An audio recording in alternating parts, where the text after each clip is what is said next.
Horses out, we have Epira past to begin, and in second Bustillos moving up. Virtual Angel, Principe Alik comes next. Leon Pace, Security Rose, Magnolia, Bagong Barrio rushing up. Golden Arasi and that's kept secret.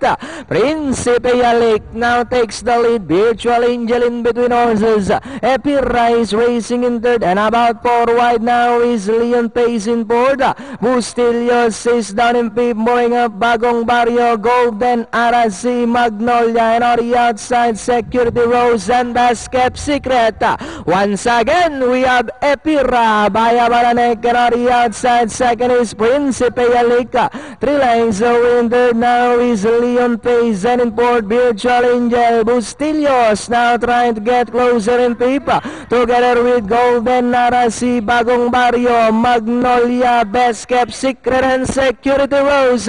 Epira still in front by a length and a half. And in second is Principe Alik, Leon Pace, Bustillos now coming closer in third, and in fifth position is Golden Arasi. Epira still in front by about 4 lengths.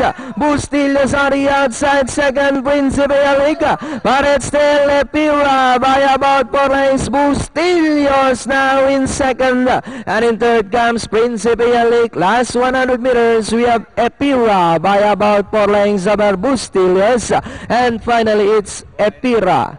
Second Bustillos, Bagong Barrio, Principe Alik, Security Rose, close Magnolia, and Golden Arasi.